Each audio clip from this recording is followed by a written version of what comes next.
We're here. Hey, we're here. Let us know if you can hear us, guys. Yeah, we always appreciate a good audio check. But yeah, welcome everybody to the Tabletop Express. My name is Chris Barris. And this is Ryan Espin. Sorry, because I was going to say the name of this segment is called Call Aboard. Because, I wanted to do that. I know. And I did it in the Discord right before. Yeah. I had some fun today because we've got the Discord now, by the way. I just want to call it out. Danielle. Hey, Danielle. I got to call it out. If you have not joined our Discord, we do have a Discord. We're having a lot of fun. And I got to say in there, choo-choo, the Express is leaving the station. Get ready to call aboard. And we hope you're ready to call aboard Yes. because this is a call-in show. It's a call-in show. Call-in video show. We've got a lot of, It's a call-in show. You're calling in. But there's no phones. No, there's no phone. You could use your phone. So what you're going to do, I'm going to put the link for this again. Where's the whistle? Where is the whistle? Yeah. Okay. You know what? I'm going to make a promise. I will bring the whistle back for the next call aboard. So this is the link, call-aboard.com. I'm posting it there. People can join right there. Call-aboard.com. Yeah. And I want to point out, so we mentioned obviously the Discord. It's important to mention the Discord because for those of you who did enter, we are, through our Discord, giving away a ticket to PAX Unplugged. 3-day badge. Yeah, 3-day badge to PAX Unplugged. Now, here's the thing. If you haven't entered, say you entered the Discord and you didn't enter the form, we're going to give you a few minutes, give you a chance to do it.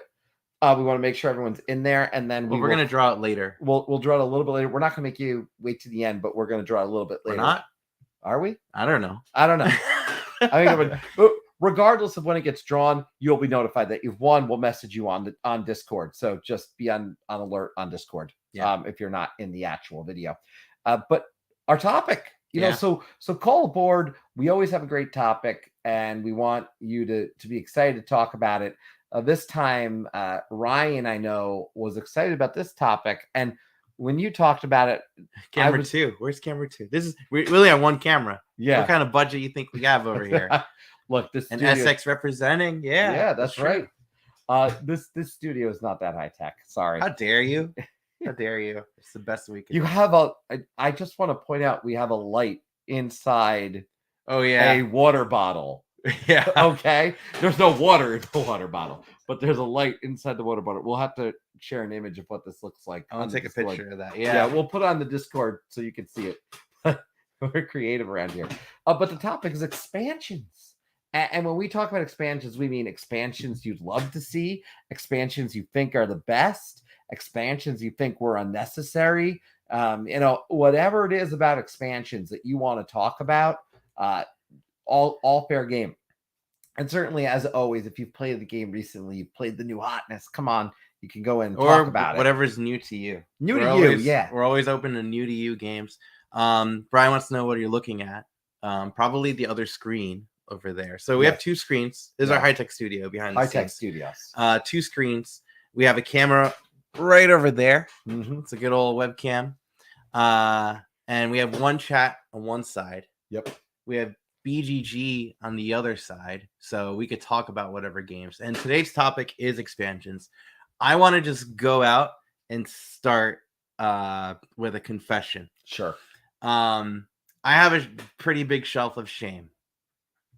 I have an even bigger. I'm looking at it. Yeah, but I have an even bigger expansion shelf of shame. Ooh. I have a lot of expansions of board games I haven't tried, and I'm very, very guilty. This is really, honestly, Call Aboard is therapy for me. So that's why you brought it to the channel. But I am happy to talk about expansions. So I want to talk about I'm going to just go down this list of like favorite games and expansions. But what's your favorite expansion?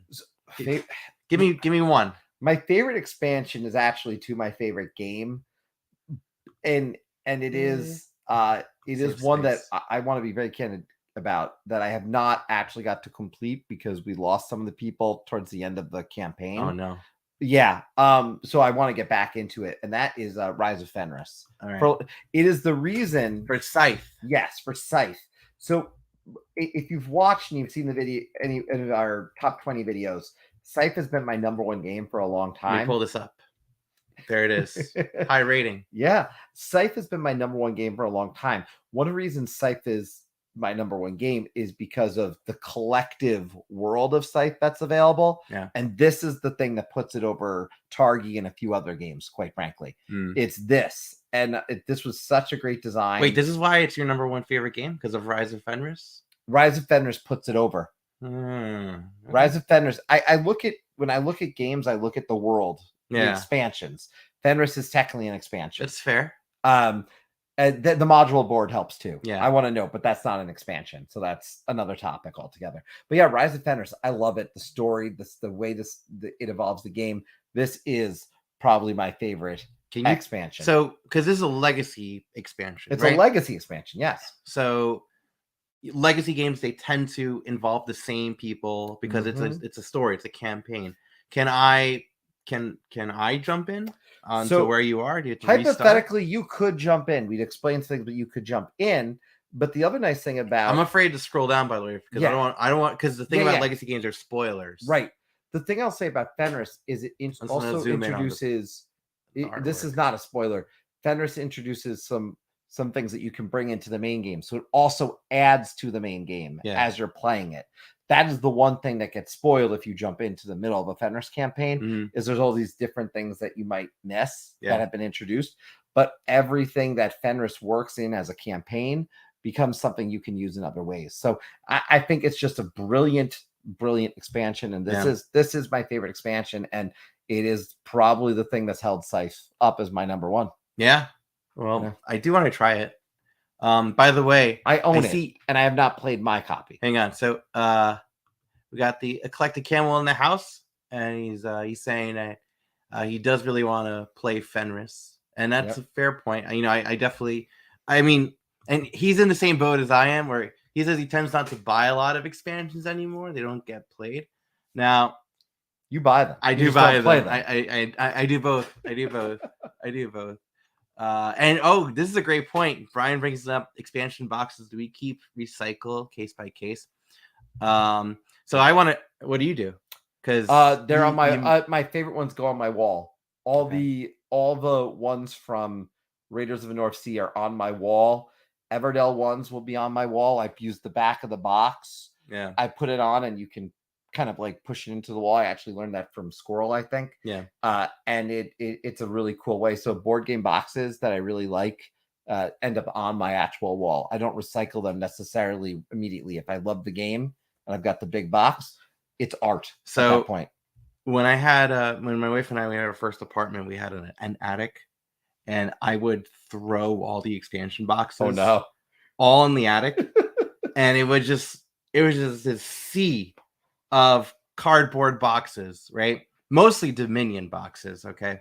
And when we moved to our second apartment, it was a lot smaller. We had to make some sacrifices. So I did what Eclectic Camel recommends, which is they got yeeted into the sun. For sure. Yes. They did get yeeted into the sun. So long, expansion boxes. The only one I regret tossing is the expansion box for Orleans Invasion, and I want to talk about that one really quickly because Orleans is a bag builder game, worker like an engine building kind of game where you pull out pogs and you kind of put them on your board to do specific actions for your engine. Orleans Invasion takes that model and turns what was a competitive game, because you're trying to get the most points in Orleans, into a cooperative game. And the box for Orleans Invasion was the same exact size as the Orleans box. And I got a lot more Orleans expansions. And I usually use expansion boxes too for holding additional components. And the problem is with Orleans Invasion, because I tossed the biggest expansion box, I now have my Orleans in all over kind of boxes. I have 4 boxes of Orleans, and it's awful. It is awful. I really hate it, but I love this expansion. With Orleans, especially if you haven't done the Invasion expansion and you do like cooperative games, I feel like Orleans Invasion I prefer over regular Orleans, because in regular Orleans it's a very straightforward engine building. You take the pogs and you put them to do whatever you want. With Orleans Invasion, you're taking these pogs and you're putting them into a central board to kind of defend yourself from invaders. Right. And I really, really, really, really, really love what they did with that. It works so well. I partially consider like Orleans Invasion, like that's what it should have been when it first came out as Orleans. So you don't do it as competitive. You do Orleans. Yeah, it's co-op. Yeah, but I'm just saying, you yourself, when you play Orleans, for the most part, you're looking to play it with the co-op. Preferably. Yeah. Because you're not a co-op for everything. That's what I mean. Like, you like co-op stuff, but... Oh, I do. Yeah. You like co-op stuff, but I'm just saying, I don't...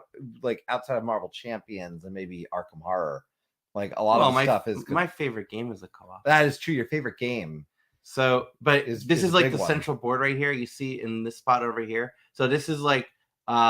you would send out your resources and different coins and stuff like that out to the central board to protect yourself from the invaders. It works out so well. And also there's asymmetric powers for everyone. Yes. So it just has all the ticks on it, of things I love about Orleans. But obviously this is what I've heard is a must. And I think that brings up a really good question whenever I think of expansions. What are the musts? You were talking, I think, on Discord earlier, like Prelude as an example for Terraforming Mars. It is a must. I was saying that for me, I'd rather not play Terraforming Mars and just play Ares Expedition at this point. But when I played, I know people disagree with me. That's fine. Well, hang on before you continue, because this is a good tangent. Yes, I do want to just bring up what some people are saying. And by the way, if you do want to join, it's call-aboard.com. Yes. Because hang on, let me edit the name right here. You can type it right on in there. Wait, isn't there like a banner thing? There's a banner. Look at this thing. Yeah. Oh, I don't like the ticking though. You don't have to make it tick off the tick. Yeah. Tickless. There we go. There you go. There you go. Okay. Site can't be reached, it says. That's weird. Oh no, it's not working. Hang on. That's not good. Well, drop the regular link in. You can just use the boring. I know it's not as. Oh, wait. It's someone. It works for someone. It does work for someone. It does. Try, or maybe remove the S. Now we have someone joining in. Yeah. And he'll tell us how he got in. He'll tell us how he got in, and you'll learn it straight from him. Infinite loading. Okay. All right. Hang on. Let's try this. Callaboard.com. And you know what I'm also going to try too? I'll copy the non-exciting link. This one definitely works, guys. Yeah, we know this one works. All right. Good. We have some people joining in. Oh, there we go. We got some folks. All right. So I'm going to start with one guy I know. He's also a streamer, a board game streamer. He's never joined Call Aboard, but he comments on Call Aboard videos. Yes, he does. I've also watched some of his recent streams. And did he not postpone his? He did. He postponed his so he could be here with us. He did. So I'm going to welcome Mr. Rao Gaming into the chat. Hey fellas, how's it going? How's it going? Hey, it's going really well. Good. It's good. It's finally actually be able to catch you live. The old daylight savings thing ends, and so now you guys get an hour closer to me, and so now it's all good now. It's all good. Awesome. Well, yeah, you're up in the Great White North. Is that correct? The old north of 60. That's right. There you go. Love it. Right here in the old what was it? The old prairies. I would do appreciate, because I know again you do stream. So give everybody tell maybe a little bit everybody about what you do, because you do have a channel and we want to make sure you get a chance to tell everybody about it. Yeah, sure. It's Mr. Rao Gaming. I think my little thingamajigger is somewhere around there. And I go Tuesdays and Thursdays and I do some live plays. Just whatever's catching my interest as of late, and I just either solo or with some friends in the community, and we play some games. Really, it's just that easy. It's just me and some computer software and my iPhone, and we just go to town. We dig it. We have a hey for you. So. Hey David, I was actually on David's stream with Tim from Board Game Hot Takes a while back. We played some Great Western Trail, and it was a lot of fun. Second edition? We played it on Board Game Arena, so I think we used the second edition art or something like that. Yeah. Nice. Mm-hmm. Yes. So expansions. What's on your mind when you hear expansion right now? My God. So am I in our game group? I'm like Mr. Expansion. Okay. I'm known as the guy that I'm a completionist at heart. So when expansions come out, I feel the drive that I just need to have them. I don't even do any research. At one point in time, I wasn't even doing any research. I would just go grab an expansion, buy it, and then play it and be like, oh crap. I think I should have done some research on this. This is actually isn't that great. Sometimes it works out that way, but most of the time it works out because it's usually a game that I really, really enjoy, and I just like expanding all the content on it. So yeah, that's the way I think. The board game boxes. I heard you guys talking about the board game boxes and the expansion boxes. Yeah. What do you do? I try to get everything into one box as possible, and anything that gets emptied, recycled. It's into the recycling bin. Have you thought about donating them? I mean, it sounds silly, but I know there's a Facebook group that just collects empty board game boxes. For like, I don't know if it's worth the effort. And there's one here in Canada. Yeah, they have it. Yeah, there's a one. Except for shipping in Canada is ridiculous. And to ship like a little empty box, it cost them like $20. Oh yeah. So you even just go like one town over. Yeah, you do have all those people who have like the dinged up boxes, so I'm sure like there must be people who are looking for those. Yeah, like because I see that people say, oh, my box got ruined, I just wish I had another box. So I guess there is a market for that. Yeah, I can see it. The only boxes that I haven't thrown out are all my exit the games. I have them actually lined up all along my back shelf. You can't see it because it's behind the camera, but they're all the ones that we've completed are like all in like one big line in the order in which we've completed them with their little stat sheet. That's nice. I mean, in that game, you have to like tear up the pieces. Yeah, too, you right? actually. Or do you? Yeah, I've never done one, so I don't know. He could tell us. Oh gosh, if you haven't done one, you owe yourself to try it at least once. Out of the escape room in a game in a boxes, I think I like the puzzles in Exit the Game the best out of all the escape room in a boxes. I think they're the best. Are there any must expansions? Because you said you like expansions. Are there any ones that you like you couldn't play without now that you have them? Beyond the completionist part, it's just like stands out as like, yeah, I can't not play with this. It doesn't matter. Yeah. So I think I hopped into the Discord chat this morning too. I mentioned Carcassonne. Carcassonne is like it's a fantastic base game as it is, but as soon as you play with, I think it's the first two expansions. I believe it's Traders and Builders and Inns and Cathedrals. Doesn't add a ton of that's what I like about expansions too. Some of them, they don't add a lot of complexity to the gameplay, but it adds just enough, little bit more variety. Gives that a little bit more oomph into the gameplay. That just means like, oh yeah, I can't see me playing without these things. So yeah, Inns and Cathedrals. Is that the Inns and Cathedrals? This is Inns and Cathedrals. Yeah. Yeah, it just kind of gives you a few more tiles that you can possibly add in that you can try to complete. Like that one's a cathedral. Yeah. If you complete a city around a cathedral, it's like worth double points. Yeah. But if you don't, they made a heart. The city, that's cute. Yeah. And if you don't complete the city that has a cathedral, it's actually worth 0 points. Oh wow. Yeah. Okay, so it's like an all or nothing. Yeah, yeah. So you want to make sure you want to get in on those. And then there's some other, I can't remember what, oh gosh, they all kind of just blend together. But the Traders and Builders expansion actually give you a couple extra little meeples. Like, give you some bonus actions. If you're like, I think you can put like a trader on a road. And every time you add to the trader's road, you get to also play in like another tile. Okay. And then there's the builder that does the same thing. If you add them to a city and you add on to the city that has the builder, you get to also play another tile. So they kind of give you like those extra actions where you get to play some extra tiles onto your turns. And they also have some little set collecting things going on with the wheat and the ribbons and the beer casks.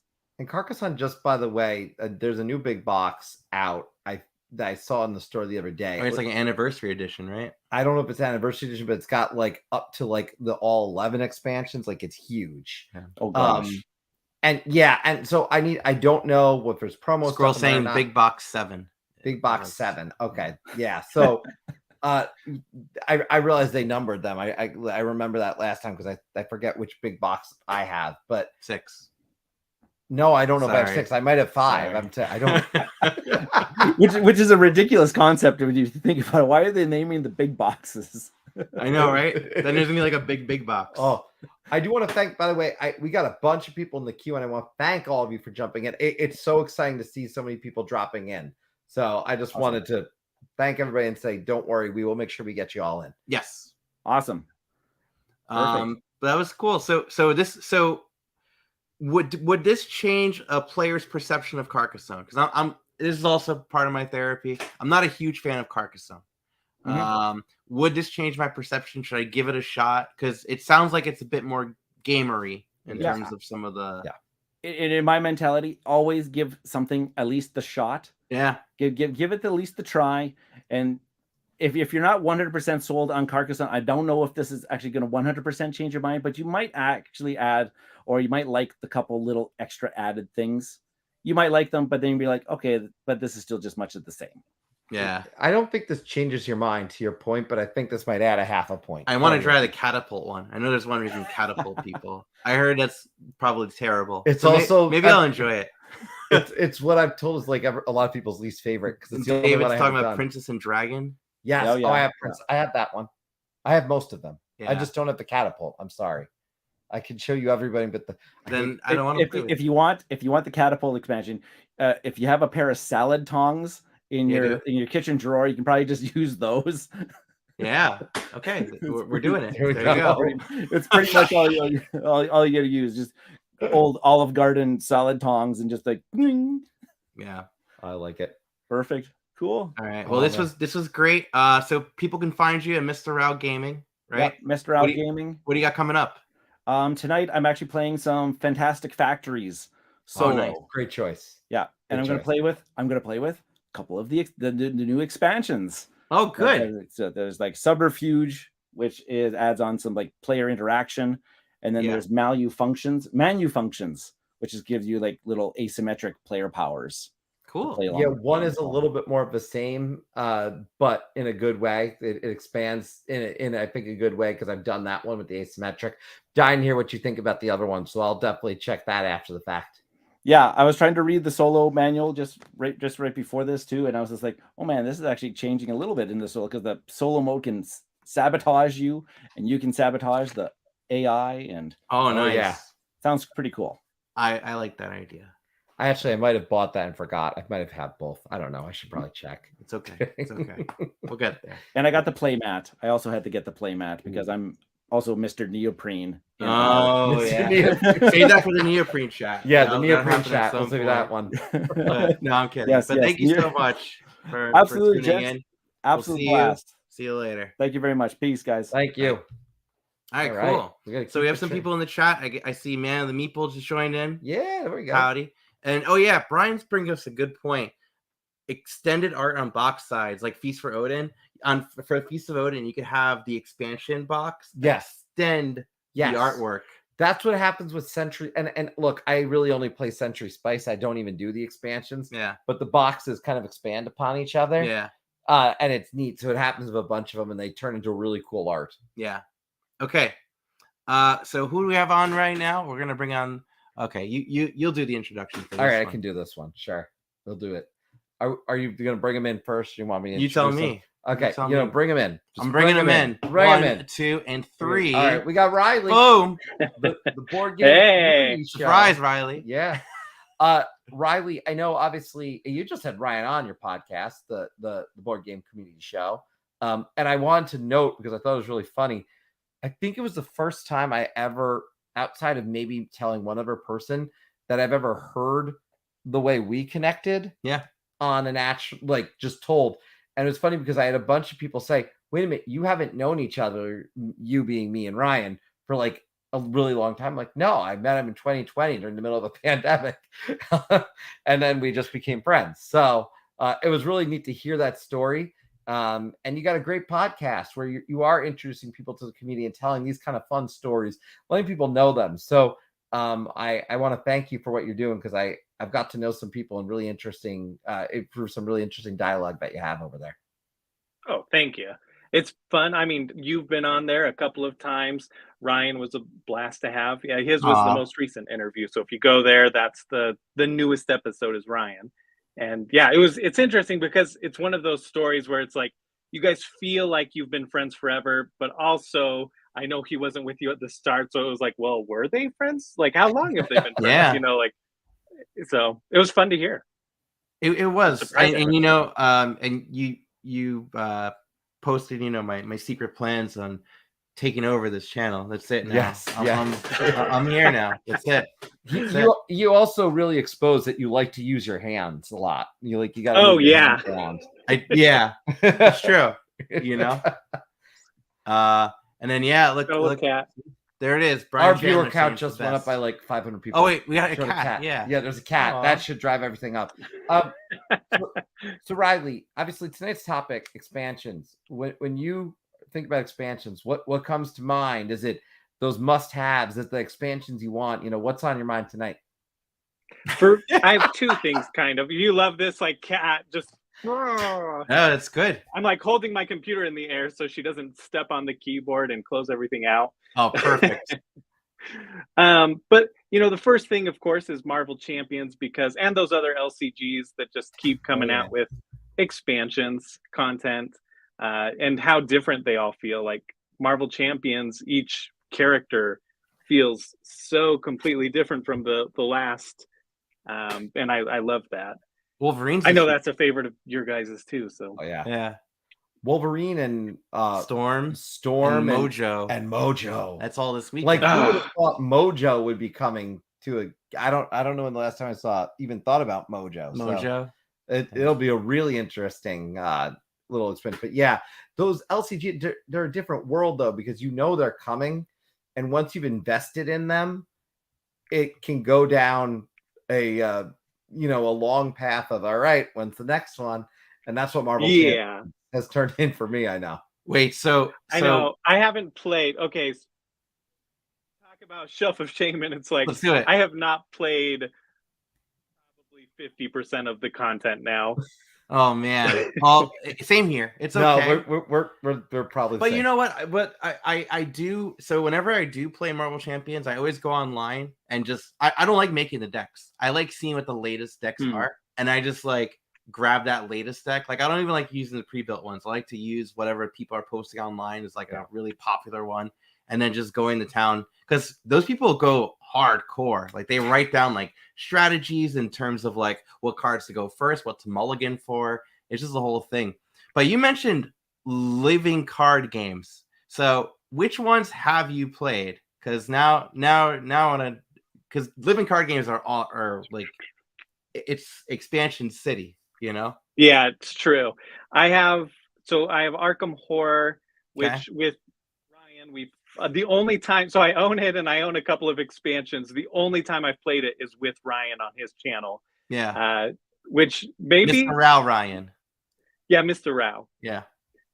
Yeah. And so, but I keep wanting more and more of them. I thought about breaking it out here while we were, while watching this, get some solo gaming in while watching. But I don't want to have to construct a deck right now. Yeah, right. Yeah. So I hate that part. Trying to think if I've played other ones. I feel like I have. Have you done Netrunner? No. I hear that one's amazing. Yeah, Netrunner's great. And that one, they still come out with stuff, but it's like unofficial now. It's like the fan community has taken over the Project Nisi project. There's no more official stuff for that? No, it's done. It's just done. Yeah. So got it. Fantasy Flight, they don't have the license anymore. Now there's a fan community just putting it all together. And the Project Nisi, NISEI. Yeah. Which, I know a lot of Netrunner. Yeah, I know. Yeah. Yeah, I was gonna say I know a lot of people talk about it. I think it was in the Discord today. It was Dominion. Like people talk about Dominion. I'm gonna get to that. Where a bunch of stuff get to. So I'm sure that'll come up multiple times today. But there's so many of these where the strategies evolve and change. And with Marvel Champions, I point out, even sometimes if I am not playing with the new person, I might be taking a card like, ooh, I want this ally. Like I really want. Once the Bucky Barnes ally was available, like, yep, I want to use him for someone. And then I was like, waiting, please make him available. And so I'd get disappointed because someone wasn't available to be put with anyone else. But we'll pull the newer he's only decks. with Black Widow. Yeah, he's only Black Widow. Well, with all the newer stuff, they're making the allies you can put on anybody's. Yeah. And I'm like, yes, because I need to have Falcon, Cap, and Bucky together eventually. So let's get there. And I can have fun in that way. Yeah. Yeah. Minor And updates. I make minor updates. I think that's the best way to put it. I Yeah. don't do full-fledged updates. I make like a tweak of like 5 different cards in exchange for 5 other cards. That's what I need to do, is just start like tweaking decks. Be like, okay, this card was a resource every single time. Why do I have it in there? And see if I can't find more uses. But I love with LCGs, like the picture you have up right now, so much custom content. Oh my goodness. And it's all beautiful stuff, awesome stuff. And you're just like, I know this isn't official, but this is way better than like the official play mats. Yeah. This is way better than like, and that's part of FFG's model, I think, is like get people excited enough to create custom stuff to enhance the user experience. So as long as they're and at least they're appreciative of that, like they're not like going to like sending cease and desist out. But it also means the game can't completely die if fans want to keep making stuff for it. Hence the Android Netrunner. Yeah. The other one, if I can talk about that. Go for it. You got 2. So this is my favorite expansion of all time. I think it makes the game just loads better. Like, it's already a great game, but it makes it even better. Is the Amber Mines expansion for Near and Far. I haven't played that. That's talk about it. Yeah. So it, like normal Near and Far is competitive, but great like narrative game, right? You go and you have a town and you gather your party, put together your party, and then go out and adventure. And there's these story bits on the storybook, and you make choices, try and succeed, all that stuff. It's really fun, competitive. Like my wife and I played a lot of it together. And then the Amber Mines expansion, we finally got that, and it adds a co-op mode. And that is huge. That made it so much cooler for us. But even beyond that, like you can see on the right side of that picture, like the mines used to just be, you would go and here. Yeah. Oh, like the cards are the mines. Got it. Yeah, where those 2 figures are standing. So like you used to just go on a space on the town map, and then that was like the Amber Mine, or that was the mines. You just went and mined. That was your action. But now there's like an actual exploration and kind of like challenge to going through. And you can set up a camp so that later you could just kind of skip to that part and continue exploring the mines. It really like, even so that part's, it's all modular. So that part is available to play competitively if you're not a co-op person. And I don't think I've heard anyone play the Amber Mines expansion that didn't absolutely love it and say that it's one of the best expansions. Does it add to replayability in the long run for the game? Do you think? Oh, yeah. Because you mentioned modular. That's the first thing I think of is it extends the life of a game generally speaking. I mean, it's not necessarily a rule, but it's a logical part of the process when it's modular, that it's going to make the game be something you can play more often and be more unique every time. I still need to play it in general. Amber Near and Far is probably in my top 5 games. I love that game so much. Yeah. Was this? I don't trust anyone who's not a co-op person. I say we bring that up. That's a great. There's certainly there are people who do not want to do anything co-op. It's funny. I always laugh because I love co-op games. I like competitive games too. I'm not a co-op person or a. Don't think I'm not either. No, you're looking at me like that. No, you are a co-op person. I am. You also we suck at Regicide. Oh yeah, well, let's not talk about Regicide. We don't talk about Regicide here. We haven't won yet, and I think we're 25 games in at this point. So. Yeah. But no, needed to move real quick.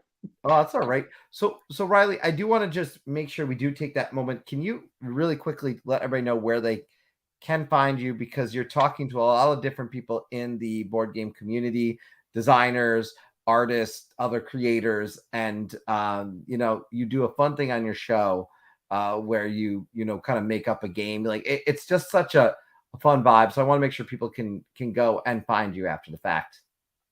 Yeah. So you can go to anywhere that you listen to podcasts, Apple Podcasts, Spotify, whatever. I don't know, Podchase. Sure. or whatever they're called. And you just look up the Board Game Community Show and find me there. I'm Big Blue. I kind of see the background here. The blue. Yeah. It's from Unsplash, right? Huh? There's a site called Unsplash that does stock photos. That's where I got it from. Nice. There's a stock photo website that you could use those images commercial free. So I'm like, yep. Oh, perfect. So, Well, but you're right. It is the same exact background. You're absolutely right. I didn't even realize that until just now. They're pointing yeah, that I was out. like, that's my background. Oh, did you pull it? But How then I dare noticed you. it was like we censored. planned it. Yeah. Not coincidental at all. We paid so much money for that background. So yeah, and I might start doing reviews with people in the community, so there'll be kind of a two-sided thing, but also an excuse to have like past guests back on and be able to just chat about games we're playing and whatnot. So awesome. Yeah, thanks for having me on. Yeah, absolutely. Awesome. Thank you for coming aboard. See you later. All right. That was Riley. That's Riley. Riley, part of our Discord, and fantastic to have him here, and fantastic to have everybody here. I mean, we've got still a few people here in the queue. So we have 2 right now. The next one up, I'll introduce. Yeah, I think I'll give you introduce the point on this one. We're gonna start. I'm gonna just start introducing all of our guests who are also named Ryan. So we got Mr. Rao. I am Ryan, and he chuckled, so you must know that I'm talking about him right now. He's nodding, and that is our local listener, Ryan Squirrel Clements. Hello. How you doing?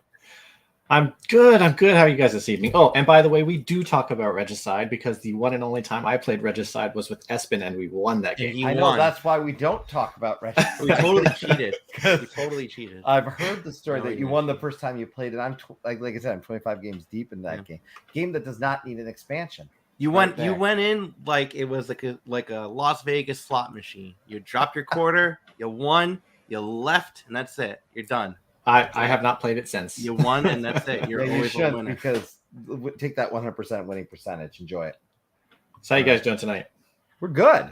We're doing great. I'm happy to do Call Aboard again. Yes, it's been a little bit too long since we've done Call Aboard, but I know one of the things that's been a while,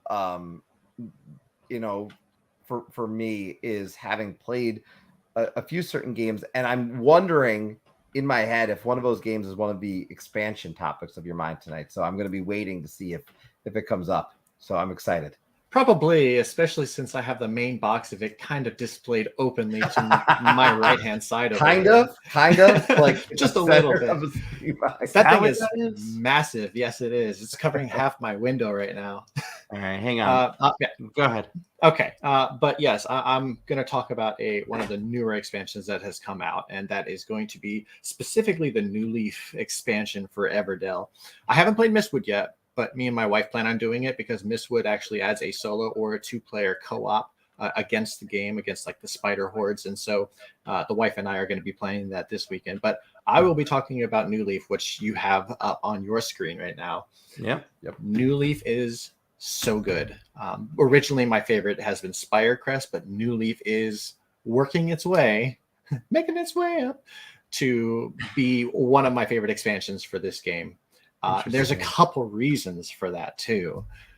Nice cards. I have a couple here to display. I'm trying to see what the images are. Go ahead. But so New Leaf adds for those who have played Everdell and seen all the expansions, they have the north side of the board, the south side of the board, and the west side of the board filled with boards from the expansions. And this covers the final spot, which is the east side of the board, and it has a train track, basically. Hey, Espen, there's trains. I want to see it. Yeah, I'm trying to find. There's only 3 images on Board Game Geek. How's no one? Oh, man. A lot of them are probably under the main game, to be honest. Perhaps. Oh, you're probably right.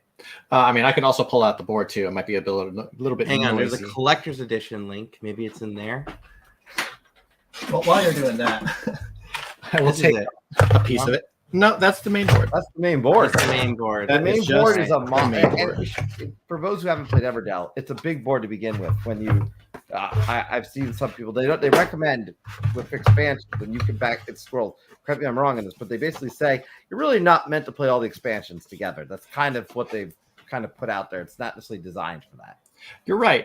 It's really not, except for Belfair is more modules than a full-on expansion. So they say that if you play another expansion, you should be able to add Belfair specifically in some of the modules from it. But here is the board. All right, hang on. Since you don't have it, There you go. Yeah. This is large because the board is just large in itself. But like, yeah, there's the train tracks, and there's 2 more worker placement spots that you can do, which is up there and down here. Oh, and it turns the game into a co-op, you said too? No, that is the Mistwood expansion. That's the Mistwood. You're going against the spiders. Yeah. Spiders. But the New Leaf expansion adds Spiders are a good. bunch of things that I feel like the people who enjoy the base game feel like it's missing in order to make it a near perfect game, in my opinion. So there are a lot of things such as you get train tickets. Cool. Now, these train tickets themselves, all they do is twice per game. You can flip it over for the first time you use it, and you can just move one of your workers to another spot and activate it. And then you can get rid of the token for the second one and do the same thing. So it allows you to activate one more thing before the round ends, so you can finally get that last bit of stuff done. It adds this token right here. It's a seal, and you put it on a card as an action, and you reserve it, basically. Only you can build it, even if you don't have the resources at the time. The last thing that it adds, which is, well, not the last thing, but one of the best things that it adds, though, is just the cards. The cards in general are what make this expansion so good, and I want to mix as many of these cards as I can with the base game, even if I don't play the expansion. Some of them require you to use the expansion because some of the spots on the expansion, the cards say, hey, you can take cards from this, or you can get these materials. But a couple of them, I'm sure Barrows knows this probably better than you, because I know you're a little iffy on the game there, Espen. That's an understatement, but go ahead. Yeah. But like, for example, there's not many cards in the base game that let you take cards from the meadow. Yeah. Okay. There really isn't. But then there's this card, the Lamplighter. It only has 1 berry, and you can get 2 cards from the meadow or the station, and it's a green production card, so it can reactivate between when you go into the spring or when you go into the autumn. There is a couple of end game cards, which is cool, like this photographer right here. This photographer at the end of the game copies another opponent's end of game card and gives you points based on that. 2 more cards, by the way. There's the main road. So you are limited to 15 cards in your city, and this one adds another spot. Yeah. Yep. And the last thing to talk about is because it's a squirrel. You had to. I did. You had to. This is a place that adds a worker placement spot to your city, and you can just activate 2 different protection cards in your city. Got it. But the there's big thing with this expansion, Squirrel, for me was it seemed like it just gave you a few more capabilities, like you said. More activation to the meta was critical, and just an easier ability to kind of control a little bit of your building up of what cards you want, which is the biggest issue with the base game itself. And I would never play with the base game itself at this point, quite frankly. I like the base game itself. Don't get me wrong. I enjoyed it when I first played it, but now I can never play with that because I just feel like very often like, I just really need to get more from the meta, and I couldn't get there. Now I feel like between everything they've added, I forget if there's a worker placement spot that makes that a little bit easier to swap out cards there, I think, on that board. And then there's also visitors that come with this expansion that give you some other scoring opportunities. So there's all these really neat visitor cards because they're coming in from the big city, or they're coming into so it's I don't know if it screams train from what you've told me. Still. Yeah, it doesn't seem like it's a very light theme on train. It just happens to be a way to get visitors in. Try to trick me on that. No. You had to blow it. Now Espen will never try it. You already knew. Is Riley correct about that? There's only 2 worker placement spots on that board. All that cardboard. Oh, well, it is correct. It only adds 2 worker placement spots right there. However, this side of the board also adds 3 more cards. Oh, sorry, right here. Oh, okay. It adds 3 more cards. It's not it's not just 2 worker placement spots and a whole lot of green. No. Inside these train cars are going to be resource tokens. So whenever you take a card from next to that train car, you also get the resource for free. Okay. And then the visitor cards go in this section right here, the station itself. But yeah, the 2 worker placement spots let you get a get a visitor card from here. And this is the spot you were talking about that lets you get rid of 3 cards from the meadow and or the station, replace them, and then take 3 cards from there. Yeah. Okay. Which is a really powerful. It's a necessary thing. Rachel, by the way, has some thoughts on bats. I Oh think we yeah, should the bat share. meeples are the best. Oh, yes. Oh my goodness, I'm so sad that I didn't have it ready for you guys. Tell us. But yeah, I think that now that I've played this expansion, I think that's pretty much an expansion that I will constantly use. And Could it work with Spirecrest? I know you like Spirecrest. Do you think this Spirecrest and the main game would work well enough? Because I know Yes. it's combined. I think so. And the reason being is because Spirecrest only gives you detrimental weather effects. Yeah. And then whenever you change seasons, you also get a strong beneficial card that you can keep. Yeah. New Leaf doesn't have any of that. I think Spirecrest just doesn't change the base game at all. Yeah. It really doesn't. It just makes you think about one thing that's happening throughout the season that you're in, and it gives you one powerful thing. Yeah. So I think mixing Spirecrest with New Leaf is not a problem. I don't think so. I have yet to try it, but it doesn't seem like it would be much of a problem at all. No, it seems like a worthwhile test, quite frankly. Yes. I feel like that would work. And since I Spirecrest never need to play. And for those who are fans of Everdell, I'm a fan of Everdell. I would never play with the Pearlbrook expansion at all at this point. Between all the other options that are out there, I just don't care about Pearlbrook. I own it, but it's never going to hit the table, quite frankly. If you like Pearlbrook, then that's good on you. I am also in that same boat, though. Pearlbrook is just, I think it just changes the game too much and makes you focus on just getting pearls, and that's it. That takes away too much from the. Oh right, they came out with different cards, right, for the farmers. I did. Yes, they did. So before it used to be called husband and wife, Husband and but wife, to become LGBTQ friendly, they have changed it to harvester and gatherer, and so every bit of the new game box comes with those replacement cards, so you can do that, and I did so. Yeah, and you can also name them. They say you can use Fine Tuner. You can name them. You can put names on. They have some ones that you can customize. Put the names on if you want. are you gonna do that? I was gonna do it for the channel. Yeah. And What? yeah, I was gonna put channel names. Aw. Yeah, that's what I was gonna do. Look, I thought you'd think it was sweet, but you know, there's no way I'm playing this game. no, you are. I'm making him play it again, everybody, just so you know. Must. Do you have another expansion? It's at Pearlbrook. I'll yeah. get Pearlbrook. We give everybody 2. Do you got another expansion that I do. that you want to bring up? I do. I knew you would. That talk was just about the most recent expansion that I've played. However, there are must-have expansions, I feel. And I think that ever since I played it, I will almost never play this game without it. It's a good game, but with this expansion, it just adds so much drive to it. And that's it's called the Lords of Waterdeep expansion. It's called Scoundrels of Skullport. Yeah. Scoundrels of Skullport, and specifically, there are 2 module expansions for that. There's Undermountain, and then there is the Skullport expansion, which adds corruption, and that is the one that I think adds so much to this game. That's with the skulls, right? Yeah, That's right. It's good. That's the corruption. Yeah. Here it is. Yeah, so the fact that you can get powerful abilities and effects and changes, however, at the cost of gaining corruption, which could be a large amount of endgame point loss at the end of the game.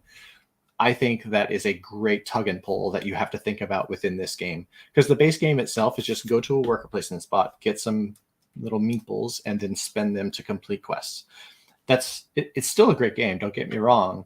However, this one just makes you think about that so much more, and you can really mess with your opponent by forcing them to get corruption at the very end, or you can just remove the corruption without having to take any, and that'll make it so that you are forcing them to, hey, you just took all these good stuff. However, I'm forcing you to have a lot of negative points at the end of the game, and it's just a lot to think about. Was there, because I know, I remember they had different end victory conditions, like a secret scoring condition. Wasn't there one that had to do with corruption? There is. So in the expansion, it adds a card. It looks like a Cthulhu-esque character. Yeah. And they get, at the end of the game, you're going to lose corruption equal to the number of corruption tokens you have times how the last corruption This area one. that has negative 20. Sangalore. Right? Oh, this one. Oh no, you're right. It's the Xanathor. That's the beholder looking guy. Yeah. Yeah, it's one of those two. Instead of having to lose, let's say, 5 victory points per corruption token that you have, him at the end of the game gains you 4 for each of them. So he only makes it so in essence that you only lose 1 per. So he kind of wants you to get these powerful things and gain all this corruption because you're fine. Yeah, this is a must as far as I'm concerned. I would, if I play Lords of Waterdeep, I'm bringing the expansion in. I think you could teach people with the expansion perfectly fine. I mean, you could. I guess if someone's never played board games, I might teach them with the base game and then immediately introduce this one the second time around. But both these games are my collection. I remember at some point people would compare this as like the intro like worker placement. It is a good introduction worker placement game, but I still don't. So for that purpose, yeah, the base game can. But I think if you're playing with a gamer who's never played it for the first time, you can just go expansion. Correct. Yeah. I think if I was introducing my parents to it, I could teach them Lords of Waterdeep, and I could do that no problem. Quite frankly, but because it's again pretty straightforward. But I wouldn't start with this. So. Well, Brian has a question about that too. That it does seem to pop up on sales a lot. And would you recommend it to someone that's already well versed in worker placements like Viticulture, Everdell, without any D&D knowledge? Which I'm also on that fence. I never played. I D&D. know nothing. Yeah. I know very little about D&D, and I enjoy nothing against D&D. No, there's nothing against it. D&D is fantastic. That community is amazing. By the way, they're in your local libraries. Our local library had 2 clubs for a while. Oh, nice. But my wife runs a campaign every Friday. See, that I'm in. There you go. Yeah. But I didn't have D&D knowledge before I played this. I don't know about you, Squirrel, but I enjoy it. The D&D knowledge didn't really impact me. It was just a solid game. That's true. I did D&D quite a bit before this because I'm a nerd. But I played D&D for about 4 years prior to getting into board gaming, like modern board gaming. And Lords of Waterdeep was one of the intro ones that I came into the hobby with. And it is one that really, really got me invested in wanting to learn more about modern board gaming. And if to answer, was it Brian Chandler that had that question? Brian asked. To answer Brian's question, I think that if you have Viticulture and other heavier worker placement games that you enjoy, I don't know, this is probably going to be on the same bar. It's going to seem kind of basic to you, but that doesn't mean it's a bad game. Yeah. I don't know if that's a way to say that. I would agree with you on that. I wouldn't recommend it, but I would recommend gifting it I'd recommend you play the game. And play first. I wouldn't necessarily add it to my collection. Right. I mean, you should see it at a fish shop for $5, that's one thing. But I wouldn't necessarily go add this to my collection at full cost. And that box is god awful. The boxes are horrible. They're really bad. I first bought it, I think at the first PAX. I bought it there and I set it down and just the corner already cracked. That box is one of the worst boxes in board games. It's bad. Period. Yeah. Well, before I go, I do know that you were mentioning that you were going to try to start putting boxes on the wall. And you did. I have done. So. You have. And you said you probably got that idea from me. I did. Yes, we did. And I believe that is the case. And I don't know if my cord is long enough, but my entire wall is nothing but that. I got the idea boxes. from when I saw how he did it. Yeah. Because I used to just put them on the wall, Squirrel. I think I just for everybody to understand this. I used to put them on the wall with just the box. Yeah. And it was not creative enough. What are you doing? Oh my goodness. Yeah. So you literally just take the back of the box and you nail it into the wall, and you can also use it as storage. It's still a box that's just on your wall. You can put stuff in it. So this is just extra stickers from the expansions and the rule book, because the collector's collection box has a rule book that encompasses all of them into one. So you could do that many things with the expansion boxes. Shameless plug. Would you mind taking a picture of your wall and posting it into our Discord so people can see? I will do so. Yeah. Because right now you're Rado running through it. There's nothing against the Rado run through. Yeah. Love a run through. But I think that we got one of a person in the wings. So we're gonna. It was have a to pleasure, bring guys. them in. But Squirrel, thank you, appreciate it. Thanks for bringing that, and thanks for bringing that new Leaf review because I have not got a chance to do the full playthrough. So it's great. I'll let you know how Mistwood goes as well. Oh, can't wait. Can't All right. wait. Take care, Yeah. guys. Have a good night. Have a good night.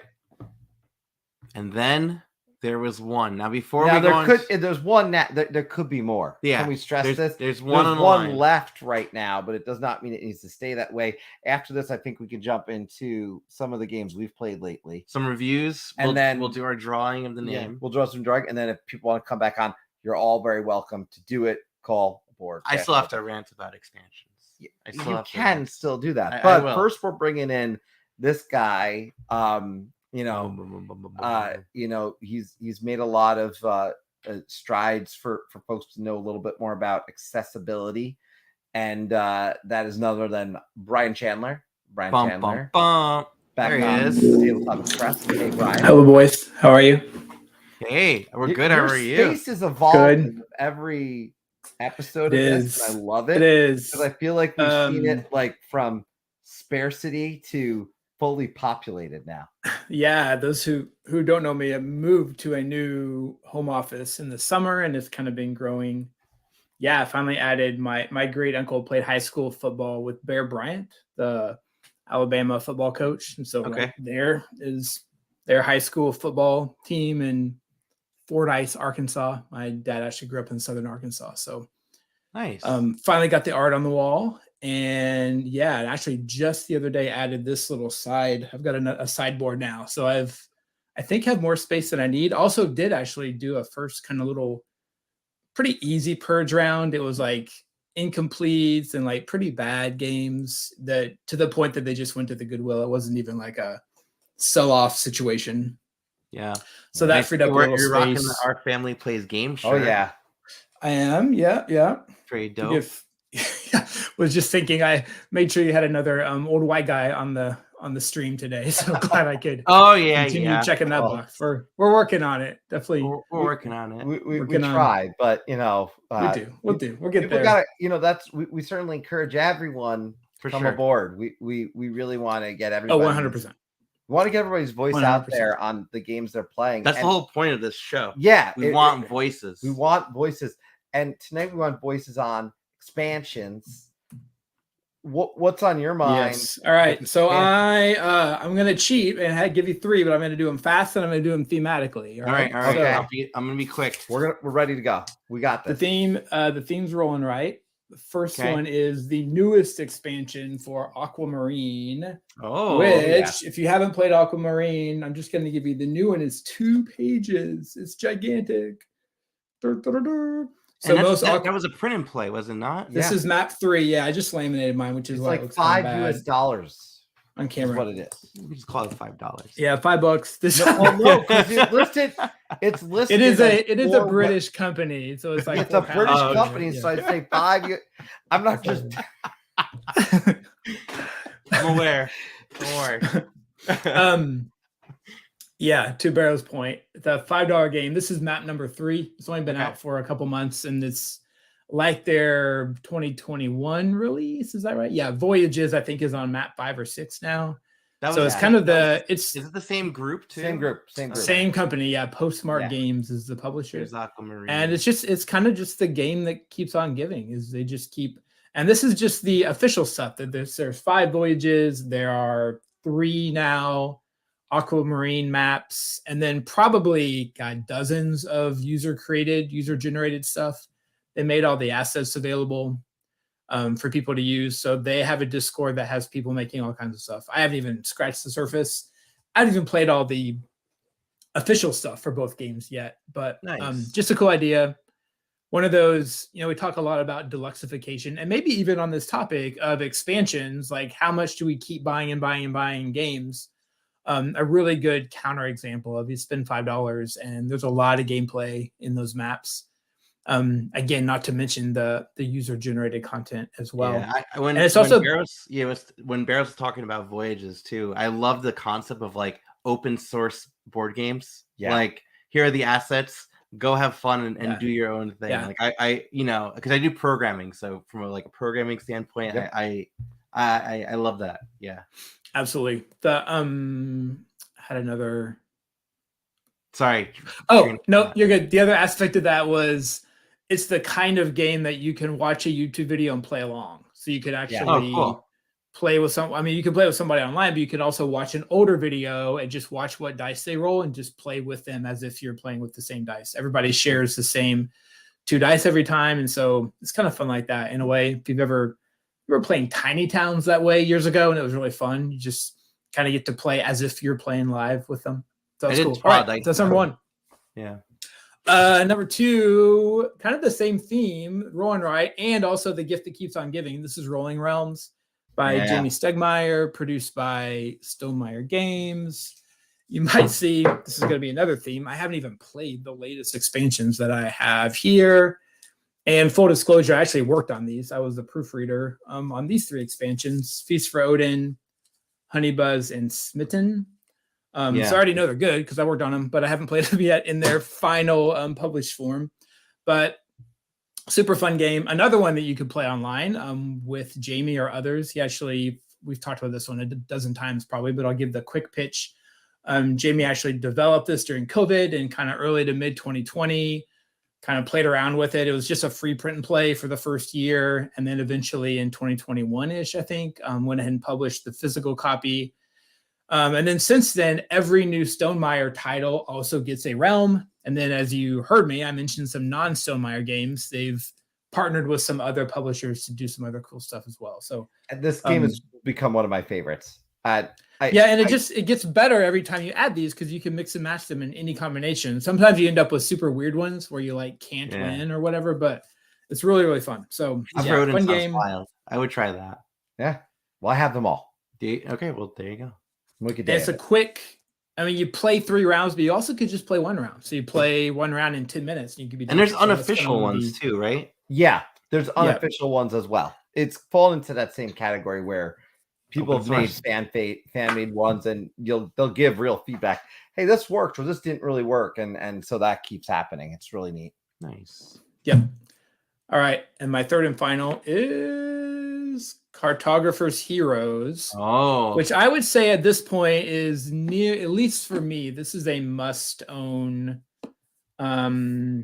expansion. It does a couple things differently. It makes the goblin monsters, which make it harder for you. They basically block or get in your way. It makes them more interesting.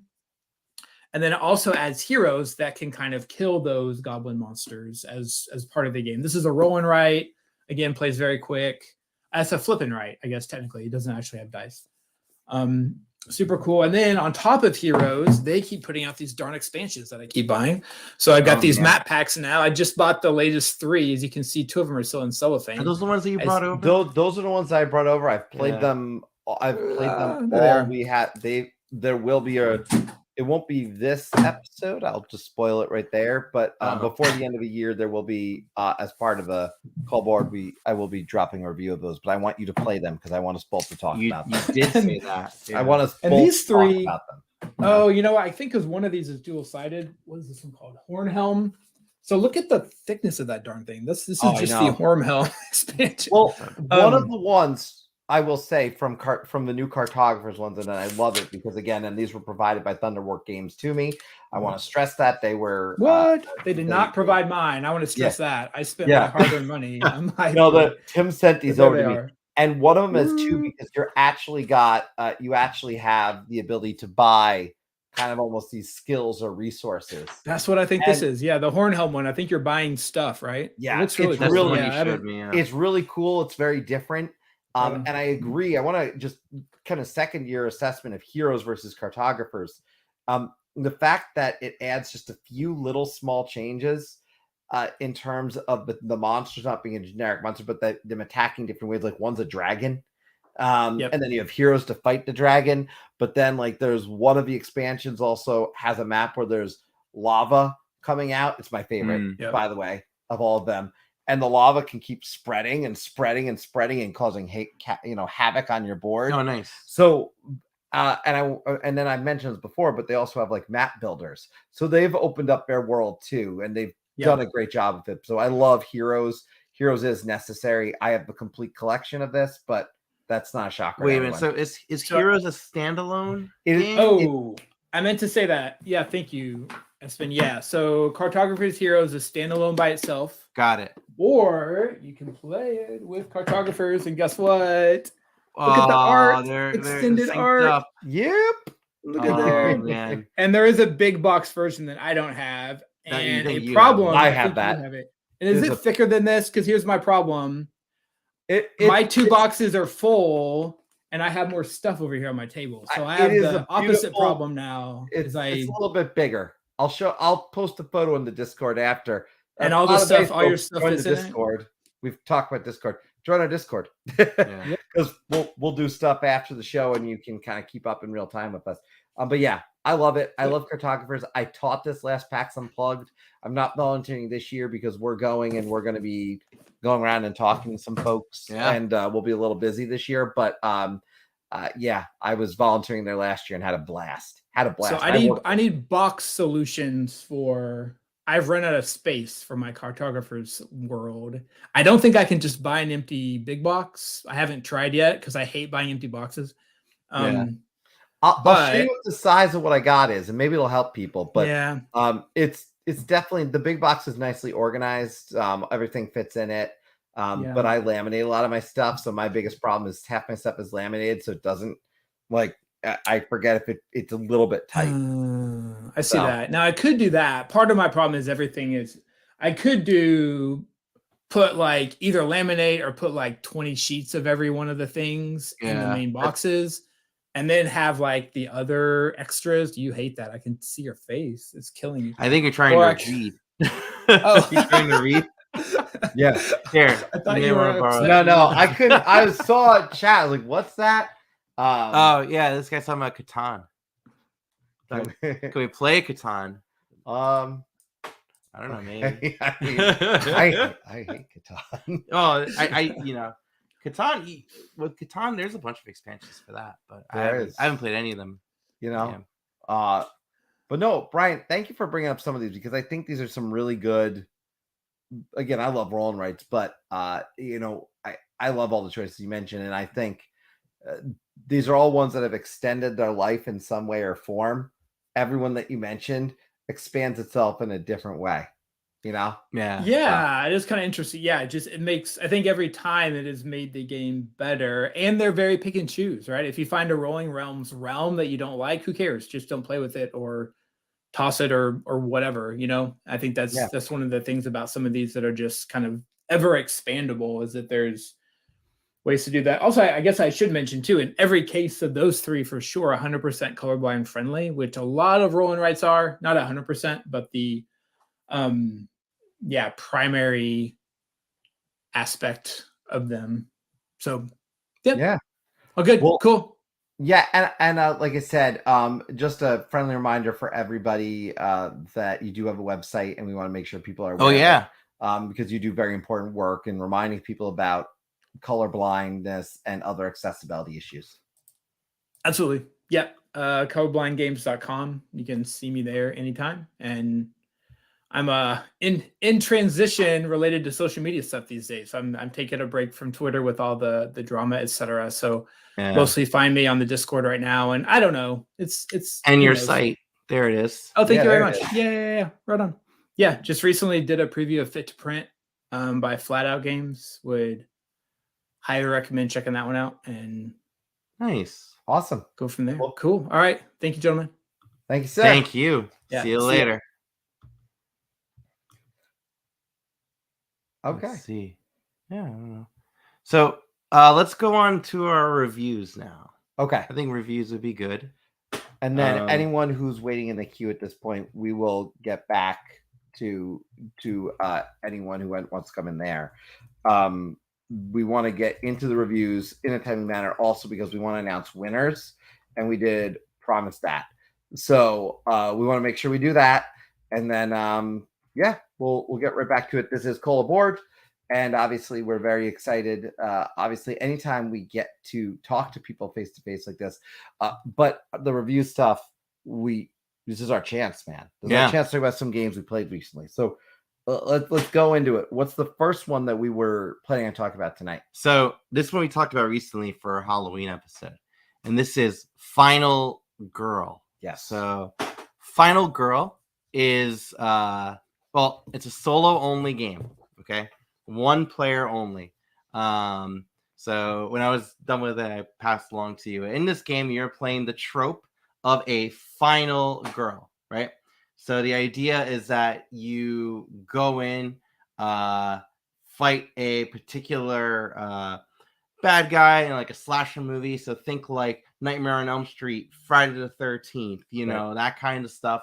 You're going to go in and try to survive long enough to take down the baddie. And you're just going to be finding items and starting to beat them up and all that stuff. And Final Girl was awesome. Yeah. Sorry. No, I know. Don't want to bury the lead here, but I really loved it. Yeah, I got a chance to play this. I only got to play this once. So Ryan's played it more than once. I've only played it once. And my score, as I think I told him, is likely to go up. So what I say today, it's probably going to go up. I was still trying to get the rules. I think I made it harder for myself, actually, based on after talking to you. And I only did one scenario.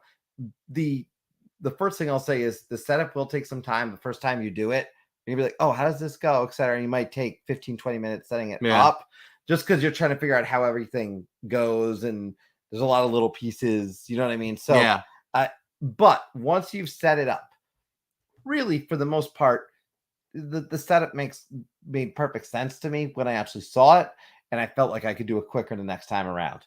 And then the different scenarios are really interesting. Now, I did the one on the bottom right on the screen right now. So so this game, it comes with, I've brought this before, there's a core box and then there's like 5 different expansion boxes, quote unquote.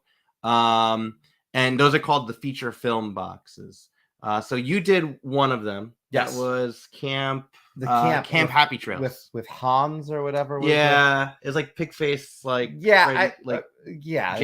It's Jason. I mean, that's what they're going for. Let's face it. Yeah. It was neat. I want to talk to the experience. The neat thing about this whole game for me was thematically it made sense. First, let me stress that there are dice. There is luck involved. Okay. You are going to be able to pick up cards that give you better capabilities, but there's dice. There's luck. If you hate luck, sorry. But that's going to be a piece of it. But thematically, it worked because one of the pieces of it was there was also, you had all the health, which was these little heart tokens. But then there was another token you put down, and hypothetically, someone could come back and not be completely dead. Right. There's one of the heart. So the heart tokens are like those that references your health points, right? Yeah. And it also references the bad guy's health points too. The wooden tokens. Then there's one cardboard token per that represents their last health point. When that gets flipped over, it'll show if there's any additional health points or not. So I will just say, I thought I was dominating. Then suddenly I was in trouble. Then it was great. I was about to win. Then crap, he wasn't dead. Yeah. And then crap, I was about to die. And then I played a card because I got attacked. And the card literally allowed me to attack right back. And I was able to win. Yeah. And it was really thematically awesome.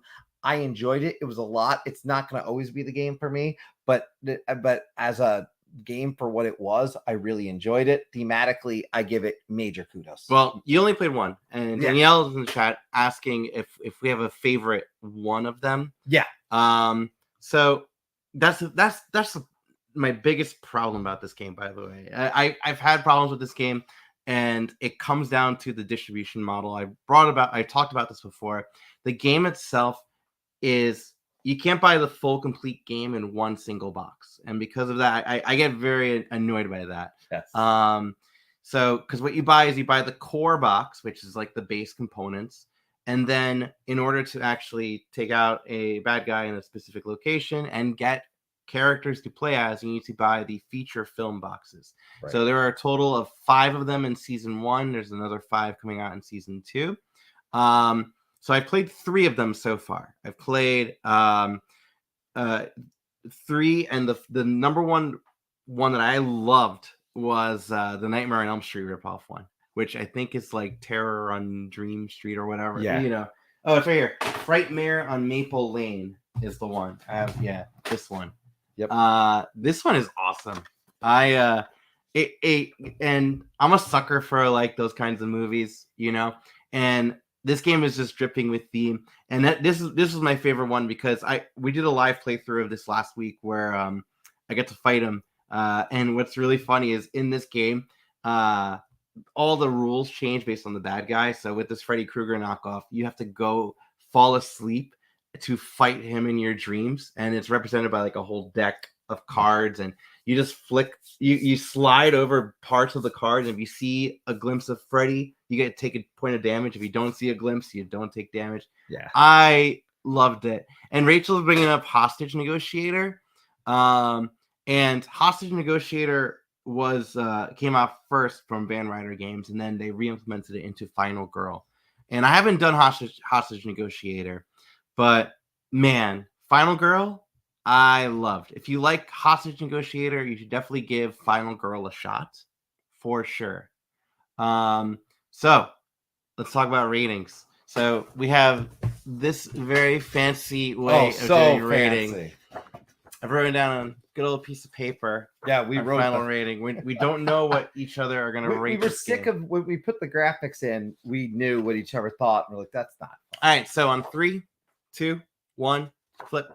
So I got a 9.5. I have an 8.5. I really loved it. I like it. As I said, this could go up. This is probably going to go up. I need to play more scenarios. Yeah, and again, if you are interested in buying this game, I am going to recommend, if this sounds like something you do want to play, get a core box and get either this one, the Dr. Fright one, is probably the most complex in rules, but honestly it's the most thematic one in my opinion. The one that you played seems pretty solid. It's very basic. It's very basic. That one's considered to be the basic one. Yeah, it's very basic. It was good, but I need a little bit more now. There's a Poltergeist one that I played, and that was very punishing. So it depends on the kind of thing you like. And I so far I've enjoyed all of them that I've played. I haven't played the Happy Trails one, and I haven't played this one, which is like a carnival one. Oh no, not touching it. No, you're like. There's clowns probably. No, it's a Puppet Master. It's Puppet Master. Carnivals. They don't do carnivals. All right, well, you just see me trying to. People wanting to watch American Horror Story with the circus. Nope. Yeah. Not touching with a 10-foot pole. Yeah. So, anyways, that was Final Girl. On to our next review. Yeah. Which one? Wait did we want to do next? This was Smitten. Smitten. Yeah. Were you smitten with Smitten? You were waiting for that. Smitten mittens. Yeah. I could do more. Don't do it. I'm not. So Smitten came in when I bought Rolling Realms. Yeah. Funny enough, I bought Rolling Realms and Smitten came free. Yeah. $10. It comes in that little thing. I mean, if I have the biggest complaint is I got to put it in something else because that thing ain't holding up. Yeah. That's my largest complaint. The game is definitely a filler. Yeah. But it's similar to the vein of talking about something like Regicide, or it's got that vibe. It's got a vibe of this is going to be really hard and you're going to lose a lot. Yeah, it's a co-op game. It's a co-op game where you're working together, 2 players only. Though you could do it solo. There is a solo mode. It's kind of a 2-handed solo mode, and it works fine. And you're basically just building out 2 different sets of cards, 1 through 9. Correct. Like an old touchpad. Okay, yep. That's the order. And when you play out a card, there's a specific action on it, and that action will do something. And sometimes that action you don't want it to trigger. And so it's a balance of trying to narrow down what your partner may have, what may be remaining in the deck, and what is in your hand. And when you play a card, some cards just say your opponent, or not your opponent, your partner needs to play a card in this same row or in this same side. Yeah. So you're really trying to read each other and what you need to do. It gets very challenging to finish, quite frankly. And the art is gorgeous. It is Vincent Dutrait art. It is. I really did enjoy the art of this one. And how did you get this one? It came for free? It came for free with my Stonemaier Games purchase of the Rolling Realms PAX. Did you know you were getting it, or was it a surprise? Okay. No. So I knew when they said you were getting it for free instead of paying like $10. So it's not like you were paying significantly more money if you go to buy it now. But it's a great little filler, and I look at it as a filler for the record. Oh yeah, Like, yeah, it is. Like it is a filler. You can play this game multiple times over 10, 15, 20 minutes. Like it could go that quick. And it's just 18 cards, right? It's just 18 cards. Yeah. It is a game I enjoyed quite a bit. I'm not gonna sit here and say this is my favorite game. If I'm looking for a quick one, this is not my go-to. Yeah. But this is gonna fit a mood for me, and I enjoyed it quite a bit. All right. So that was Smitten. Let's talk about our Well, number ratings. review. I know. Yeah. I mean, let's do our number review for this. I just make sure I got the right piece of paper for this. Yeah, I think people might be surprised by my rating actually. Based on what I said. Probably. Ready? 1 and 2 and 3. What you got? 7, 6. Oh, mine's upside down. I got 7. Oh 5. wow! Hey, I was pretty close. Yeah. Yeah, I like this a lot. I can't rate this super high for what it is, but it's a great little game, and I think this score reflects very positively about the game. So this is definitely meant to be a positive score. I just think it's a filler. Fillers can only go so high for me. Yeah. And that was where was that? Oh, we got Kyle Rowan in the house. Hey, Kyle. Okay. There he is. Hey, how's it going? We have one more review, and that was for a 2 more. Two more. You're right. We have 2 more, You're but right. the 4th one's quick. Oh, I don't know if I have the one written. I'll have to write this one on the fly for number 4. This one's going to be one of the newer ones that we recently played, and this was Splendor Duel. Yeah, we were both excited about this one, I think, because we both like Splendor. Yeah, we both enjoy Splendor. This one is Splendor in a proper size box. Let's just get that out of the way. The box for Splendor Duel is the right size for Splendor Duel, unlike the box for Splendor, which is 2 times as big as it needs to be. Yeah, the box is like this. It's small. Yeah. And Splendor Duel is just like Seven Wonders Duel. It's a 2-player version of an existing game. So in Splendor Duel, you are going to be going head to head with your opponent, trying to race to one of the 3 victory conditions. So you're either going to get 20 points, get 10 in one column, or get a certain number of crowns based on the cards you actually drew. And it has that Splendor feel of when you buy cards. It has that engine building kind of thing. When those cards will go in front of you and it'll give you discounts to purchase more cards. But it also has a nice tightness to it, because with Splendor, it can kind of just go all the way around, and when you spend the coins, they're just going to go back into the pile. Yeah. You know, in this though, there's actually a central board. If you guys see over there's a central board that you put the chips back onto that board, because placement matters. And when chips are back on that board, you're going to be taking those chips either in a column, a row, or a diagonal line, and you get up to 3 that you're grabbing from them. And it comes, and as you take some away, the options limit for your opponent. So there is a nice and they may have to clear, and if they clear, they get what do they call the scrolls in this one? The influence. Oh, the influence token. So you get influence token. The scrolls. Yeah, the scrolls are influence, and then those allow you to take anything from the board as an optional action before doing your standard action. And so it gives you a nice advantage. So clearing the board or forcing your opponent to clear the board, is to your advantage. Yeah. So you can try to push that as long as possible. Plus, when you place them on the board, there's a little track. You're going from the inside around. I called it reverse patchwork. Yeah. And so they have to go out in a certain way. So it's not like you're just putting them out wherever you want. And then the gold pieces, which is one of the things you can use your influence tokens to get, outside of reserving, which is standard to Splendor, the gold pieces can block.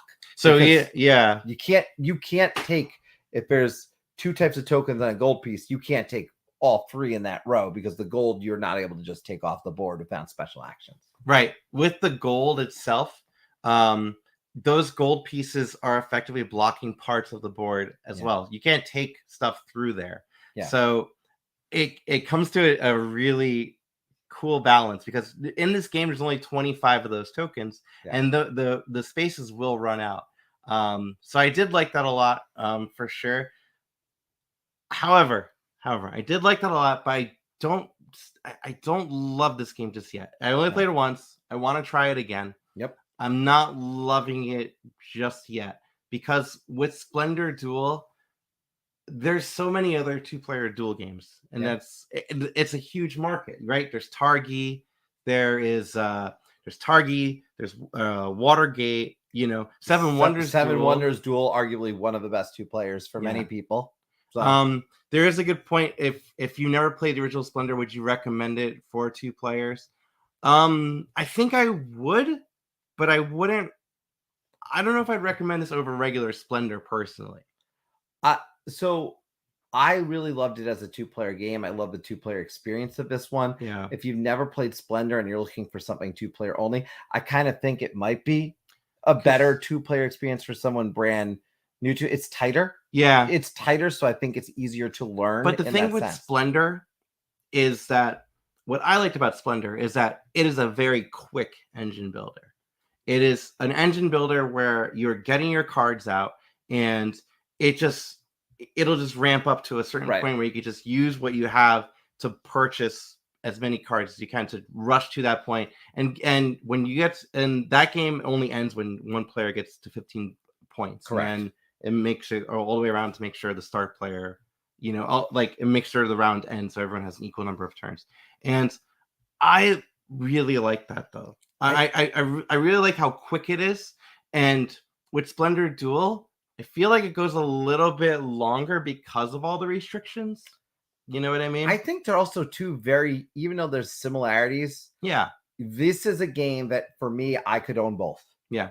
And that's what I would say. So it doesn't take Splendor off my shelf. Yeah. The thing you should take off your shelf, since we're talking about expansions, is the Splendor expansion box. Don't buy it, in my opinion. I don't think it's worthwhile. Yeah. But the actual, if I was going to own free, if you told me I want to own, you have 3 options with Splendor: Splendor Expansion, Splendor Duel. Yeah. I will take Splendor Duel and Splendor. I'm not doing the expansion. So yeah, I think it does depend on probably individuals, but for me, I think this would be a great way to just play a fun little 2-player game. And then if you took them to play Splendor, they'd understand some basics. You wouldn't have to teach them as much. Yeah. Anyways, but I personally, I'm going to introduce people to this game who've never played Splendor, and I'm going to do it confidently with Splendor Duel. Yeah. So okay. And I could project it for folks who know me too. And if you're newer to the channel, I historically love my 2-player games. Yeah. So for me, this one I enjoyed quite a bit, I will say, and we'll see how it ranked. Yeah. All right. So let's go to our ratings. Yeah. Have it right. This one I have ready. The next one we're gonna have a variance on this one, I'm guessing. Yeah. All right. You see my number. All I right. saw your number. So I got 7.5. You have an 8.7. Yeah, I You like really it. liked it. I like it, but how does this compare to other 2 players? I've got a bunch of 2 players in the 9s. Yeah. I love 2-player games. If you're a 2-player game fan, I want you to think about the fact that my 8.7 still puts it below Targi, Watergate, 7 Wonders Duel. I mean, this is not top 5 2-player game for me. Yeah. And I liked it, but it's not top 5. Yeah. All right. So Well, our last one's a quickie. Last one's a real quickie. We want to introduce a segment where we talk about some games we played on Board Game Arena more recently when we've done this that we've tried, because there's a lot of new ones. And we know everybody likes to try new games of Board Game Arena. Yeah. And if you don't, we have a board game group for it. You can join our board game group on Board Game Arena. Link is in Discord, and we can share it on other places as well. But we played My Shelfie, it was called. we did play My Shelfie. My Shelfie. Is that our current game? What do you mean? That is our current game. Do you have our current game? Okay. So we have a new game going on right now. But Board Game Arena is where we took this one up. My Shelfie was a 2022 release, I guess. Yeah, it was 2022, and I haven't played it yet. But in person, I haven't played it yet. We both did on Board Game Arena, but it's effectively Connect 4 set collection. That's really what it is. Where your Connect 4 board is your shelf, and you're dropping these little pieces, these little chits in to make up your Kalax, right? And there's different kinds of things that you can make up into it. You're right, I do. Yeah. I'm gonna write on the back of this. We'll save paper. So what's interesting is when you drop these things in, you're trying to achieve different sets. So there's like One of them has like cats, the other one has board games, the other one has like trophies. Okay, these are like the different kinds of tiles you may have, different things for your collection, like books and all that stuff. And when you have certain groups of them, you're going to gain points. Yep. But also, there's some community goals, like the first player to have 5 matching ones in a diagonal column, in a diagonal line. Yeah, that person's going to get victory points. Second place would get additional victory points, and you collect them. And the other thing that it does that's pretty nice too is that you have your own set goals right in front of you as to what you want to fill out. And I really want to play this in person. I do too, because I love the toy factor of that. And I think I want to stress my rating for this is a BGA rating. My final rating that I would actually put on like a board game arena or wherever else for me will come when I play a physical game of this, because I do want to understand what are the components. What is this feeling like? You know what I mean? Like, that's part of the game for me. Like this is it right here. This is the component right here. Like it looks like it looks really nice. Yeah. It really does. I've enjoyed playing this game. It's been fun. It's easy to pick up, but I actually enjoy Connect 4 for what it's worth. Do you? And this, it's a weird, out of all the like those simplistic games that exist. Yeah. I enjoy Connect 4. Like I can play out of all the ones my kids want to play with me sometimes. That's one I can handle if I'd be like, oh, this one again. I had to play Candyland like 8 times today. So I don't. Did you really? It was awful. But I really enjoy this. And this, I don't know. All right. I didn't rate mine yet, right? Yeah. Here's 7, which is good, right? 8 is very good. 9 is excellent. So I'm gonna write down my rating really quickly. Okay. If you don't mind. Yeah, that's fine. And like I said, that's why I also led with the fact that I actually kind of enjoy Connect 4 to some extent. And when it comes down to it, I think that this game in particular, it has a little more complication to it, and that's it ups the game for me. It ups the game, and that's a quick little BGA game. So this is my BGA score. I need to play the physical version of this. I need to play this a little bit more. All right, let me write it down. Yeah. So you like Sequence? Oh yeah, I do like Sequence. I love Sequence. Like the game with the cards? Yeah. Yeah. I love Sequence. That's one of my favorites in the house. I haven't played that in a very long time. From the classics department, Sequence is great. Yeah. So that's a great kind of comparison. Actually, there's some similarities here. It's not an exact comparison, but same kind of vibe. Okay, so let me write this down. He's gonna write it explain the callaboard.com part, because we may talk more about expansions after this. Wait. Oh yeah. So everybody, you can join us on the stream. You simply going to type in call-aboard.com and you can join in the back of the StreamYard system here that we use. StreamYard's been really great for us and allows us to do all these streams quite effectively.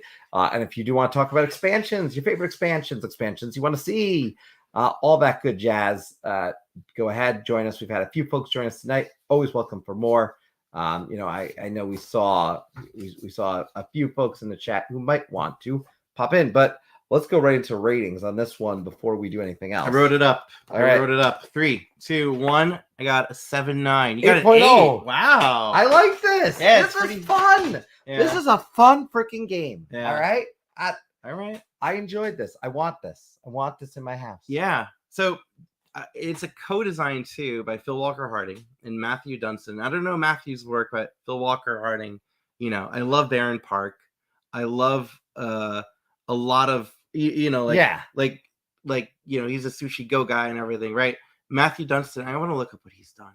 He's done a lot of good ones. Elysium. Yeah. Oh man, Elysium. And he did the Guild of Merchants. You see that one that I'm dying to try. I just don't want to pay $60 for it. Like I need to try someone's copy. PAX Unplugged. If anyone is going and has a copy of that game, bring it. And if you like it a lot, I'd love to try it. Yeah. Seriously, I need to try the Guild of Merchant. I don't even know the end of the name. You should play Elysium. Elysium is a game that I wish skyrocketed. Yeah. I wish this game skyrocketed so there'd be expansions, but no luck. And Danielle, if you want to give this another shot, we'll play a game. Yeah. It's a really simple game. I don't know what it is about makes it so fun. I mean, we were really close on 2 and you saw us where we differ on a 2-player game. Not shockingly, I had a higher number there. But yeah, I think Where are you seeing it? $60? Whoa, 25 not maybe. 60. I don't know. Maybe it was $40. 40. 40, whatever. It was overpriced. We got prices right. Scroll in the chat though. That's how it goes. That's true. He's very much on top of board game prices. Whatever. Yeah, he's probably right. But whatever. Yeah. The point was whatever it was priced at. Yeah. I didn't want to pay. Yeah. So Kyle Rowan is talking about working on an expansion at the moment. So I can only guess one that he's talking about. I wish feel free. There's a call right in. Give us a hint. We got a number. All you gotta do, call-board.com, and you enter the queue to come on the screen. Let me ask you though. Yeah. What expansions? You hinted to some stuff. We didn't get completely on it. What else is on your mind with this world of expansions? All right. I want to talk about some expansions that the Cosmic Frog is back there, but I don't have the expansion. That's being worked on right now. That is. That's why I mentioned it. Okay. So I want to talk about the game that really pulled me into board gaming, and that is Dominion.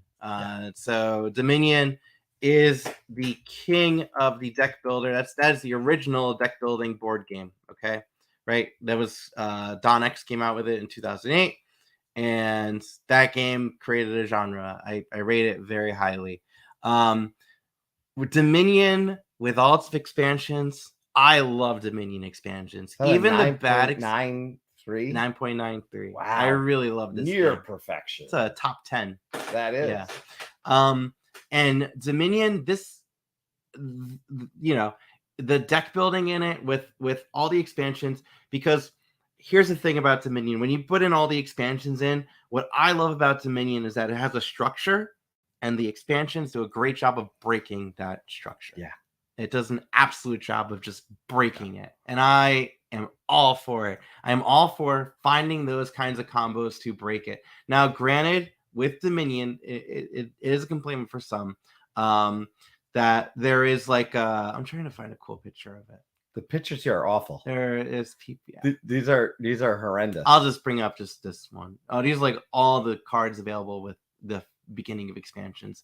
But a valid strategy for Dominion is the big money strategy, where you kind of just rush the silvers to get rushed to the gold, and then start buying provinces once you get to gold. And that takes into consideration that some of the action cards aren't as strong in there, like some of the combos. And I just love finding those combos and making them work. I adore Dominion for that. I don't try. I mean, I play to win for sure, but I don't like to overanalyze it. I like to just go in and see what I can do out of the possible action cards that are in front of me. So a lot of times I do lose in the competitive scene for sure, but I have a great time playing it. Yeah. And that's Dominion. I love the expansions for Dominion.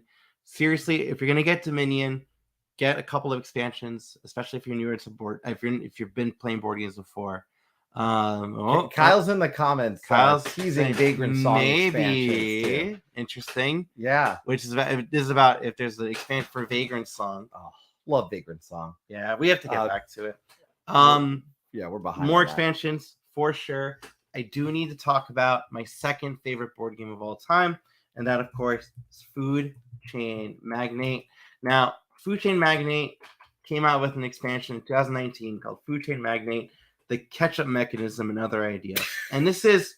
I'm sorry. It is. The names for this one crack me up every time I read them. A big complaint with people that don't like Food Chain Magnate is it's not very friendly to new players, and there needs to be a catch-up mechanism. So they took that right to heart. The catch-up Yeah, I read mechanism. It. That's why I'm laughing. It's pretty great. You've rated this expansion pretty high. A 9. Is that a 9.99? It is a 9.99. So what gives it a 10? Well, Gloomhaven's my 10. Okay, that's fair. That is my second favorite game. So 9.99. Yeah. Now, what I love about this expansion is it is a modular expansion. So it adds as much as you want to add to your game of Food Chain Magnate, and it just makes it sing some more. Food Chain Magnate is very tongue in cheek. in this game, you're advertising different foods and drinks to houses, and those houses are only gonna want exactly what they're marketed, and that's what they want. And if they don't, and they're gonna go to the cheapest, closest place that has it, and if that place doesn't have it, they'll go to the next place. Got it. And if they end up finding it, they'll spend how much money they want to spend on it, and just the player with the most money at the end wins. Yeah, it's very tongue in cheek. There's a lot of nuances, and my favorite tongue in cheek of this is the coffee. So in Food Chain Magnate, here's an example of the board, and people complain about it looking like a prototype. I'm like, whatever. So with this game, the coffee mechanism is hilarious. How this works is whenever you market food to a house, when they leave their house to go drive to a restaurant that has that offer, they will pass by any cafes that are on the way that are serving coffee, and they will buy a single coffee. Even if there's on 3 there. coffee places? So if there's, in the case of a tie of which is closest, they argue it. The customers in the car argue with each other and don't go to any coffee places. Okay. That sounds accurate. And then when they get to their destination to buy food, if that place has coffee, they don't buy coffee there. They only buy coffee on the way. And the designers of this wrote down that they thought it was so funny seeing people just come in with like Starbucks drinks with their names on it. So they incorporated that mentality into Food Chain Magnate, and it is hilarious. Oh man, I just love this. I owe a play of this to you before the end of the year. Yeah. So it'll be very interesting to learn this one. That's all I can say. Yeah, and that's the other kind of expansion, the module ones. Yeah. And then there are the ones, right, that you never want to play without. So that, of course, is Terraforming Mars Prelude. Yep. You did mention that you'd rather play Ares. I would, but I completely respect people disagreeing and being like, "What the hell is wrong with you?" I don't disagree. I never played Ares. Right. But Prelude, if you play Terraforming Mars without Prelude, as far as I'm concerned, that's crazy talk. Yeah. Well, so Prelude, what it does, and and Ryan Farrell, if you want to join in, you're more than welcome to. Yeah, Feel free. please hop in. We're talking about expansions all night.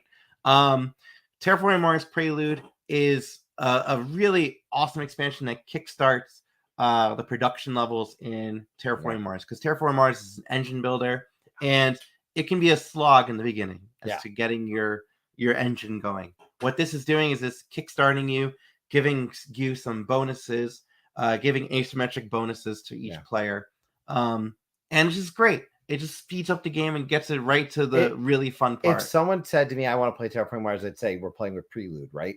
Like, I not to sound like a jerk, but quite frankly, like, I can't play regular Terraforming Mars without Prelude anymore. Right. I just can't. It needs this. It should have always, like, to me, they realized what they need to do. They sped up the process. I have deep respect for Terraforming Mars. Yeah, and deep Squirrel saying must play with Prelude, and it's good to implement the draft mechanic for sure. Yeah, and I mean, there's a lot of comparison with Arc Nova and Terraforming Mars. I feel like Arc Nova needs a Prelude. Arc Nova badly needs a Prelude. I've told this before when I said I think I gave Arc Nova like a 7.5 on BGA. But like, you're like, how could you just? I said because it just too slow. It's too long for what it is for me. Yeah, for me, that's me personally. And the card art drove me up a wall, just like I got driven up a wall by Terraforming. So that's where the comparison is for me. But they're two very different games. I still think the comparison is a little overhyped. It is overhyped, but for sure, if there was an Arc Nova Prelude, I am all for that. Oh, if there's an Arc Nova Prelude, I'm jumping on trying that. Yeah. I want better connections in Arc Nova, and that's what I want to see from anything else that comes to Arc Nova. I want to be able to build. I understand. I feel like you had to get lucky sometimes to get the things you needed. Can I make a note though? Yeah, of course. Because you've noted some of these games. I did want to note one thing, which is the game I want an expansion for. Mm-hmm. And some people might be able to guess this. Good night, Riley. Thanks for hanging out, man. Yeah. So the game I want an expansion for is That Time You Killed Me. because I love That Time You Killed Me. It has continued replayability. I don't necessarily even think that it necessarily needs, like, it has continued replayability despite that. But I want it because I want to see what else they can do. I want to see what else Peter can do with this game and how he can have fun with this world. And yes, it looks like 3D chess. Yes, inspired by 3D chess in many ways, but the game is so much more than that. Yeah. You want to learn about this game? Come talk to me. Tweet at me, message me on Discord, whatever, wherever you feel comfortable messaging me. This game expands in so many ways as you play it, and you're unlocking envelopes, which add more gameplay mechanisms. Yeah. I don't want to spoil it for anyone, so that's all I can say, but I want more. Yeah. I want more, and I love this game. This game, I mean, I'll give it away right now. There's a very unlikely situation that this game is not in my top 20. Okay. Very unlikely. Yeah. So, okay. The one kind of expansion have you ever bought multiple of the same expansion? Because I'll tell you which one is great for that. no. Have you played Pitch Car? No, I haven't. Oh, you should play Pitch Car. So Pitch Car is a flicking game. You guys know I like flicking games. If you don't, I love flicking games. And Pitch Car is one of the best. It is crokinole racing, effectively. You are taking these little wooden discs, like crokinole discs, and flicking them around the board. And this game sings with expansions, and you want as many expansions as you can. Because you want to make as many different tracks and roundabouts and whatever. Yep. Is that what it's all? That's exactly what it is. Okay. That's exactly what it is. And it's just wild. It's a great time with expansions. You get the ramps going on. There's one expansion that has like a loop, this game is great. If you guys like flicking games and haven't played Pitch Car, look, see, someone's got the loop right here. Definitely try Pitch Car. It's really fun. Oh, someone made it with pizza. That's pretty funny. I need to try this one. I definitely need to try this one. And I'm, by the way, conducting important research here. By the way, Kyle, I do. I am excited for the Cosmic Frog expansion as well. And I really want to play that. There's still a bunch of expansions I haven't played yet that I should get to. I do plan on doing Rococo this week, the jewelry expansion, for sure. So I'm gonna try and pull up now, by the way, all those names, so you can pop them in. It's entirely. I don't think we can delay this. Yeah, I don't. We've had a lot of fun. We can't, but we need to decide. We'll decide who's winning this. We don't decide anything. The hat decides it. Which app are we doing this? The wheel of names? Yeah, I guess. Well, we don't want to give away names. We don't want to give away names. So what we're gonna do is here, give me those names in there. Yeah, let me bring it up. I gotta go on to the forum here. Give me 1 sec. Change that up. So we do have a contest going on that you could win a free 3-day badge to PAX Unplugged. And you are just switching that over. I could pull it here. If you want to just pull it up, I think you'll pull it up quicker because I'll pull it up. The iPad's not always fantastic at that. You love hating on Apple products. I don't love hating. I love my iPad for 95% of things that it does, but and my Mac at home. I'm only going to keep some names. I don't want to give away stuff. Yeah. I know. We're being so we have these names, and what we're giving away. Let's just re-stress this. We are giving away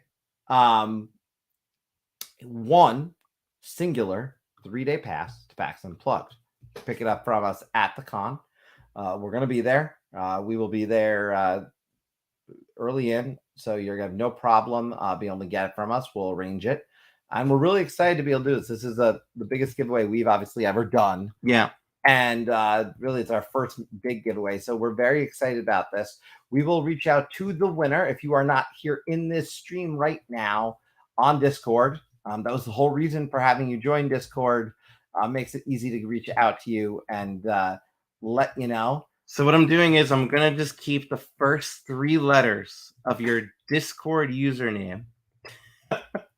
So we're not giving away your Discord username online. No, we're not giving away your informations. Yeah. So let me just do that. So don't worry about that, everybody. And I'm wondering, anyone in the video right now, one of the people who's up for it?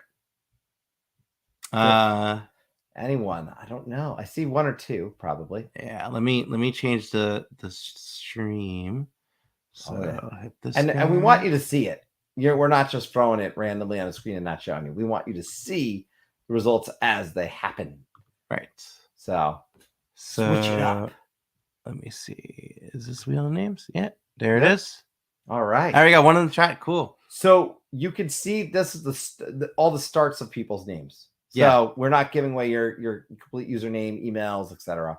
And we'll message you directly on Discord after this video to just solidify meetup locations. So we'll give you the badge at PAX Unplugged. Yeah. We'll both be there. All right. Here we go. And you want to click? Oh man, this is put the pressure on you. All right. Click to win. All right, here we go. Here we go.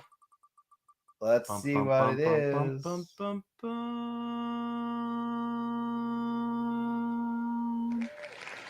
Hey, it's Shay. Shay. All right, well, CHE, the rest of it is in there. Yeah. We will let you know that you have won the 3-day badge to PAX Unplugged. Yeah. Hooray. Yes. Thank you, everybody. We want to thank everybody who's joined the Discord. Again, we have the Discord link in the videos. We're going to keep sharing that. But the Discord's hopping. We have almost 50 people in there already. So we'll be back next week. Yeah, we'll be and doing something. Yeah, we're doing something next week. We'll let you know what's coming. And I've got some creators corners in the wings. We'll have another on the table sooner rather than later. And then certainly another call aboard. What I will ask is everybody in the comments, drop the type of topics you want to see on future call aboards so we can bring them in and bring your voice right back up to the channel on the topics you care about. And if you're watching this later, feel free to drop in your favorite expansions. You know, we always love to follow up on that, and we love seeing any sort of community interaction. I mean, as you guys know, we love talking board games, right? We do. But it got mentioned that when we talked about it. Press everybody. We will see you all next week. Bye, everyone.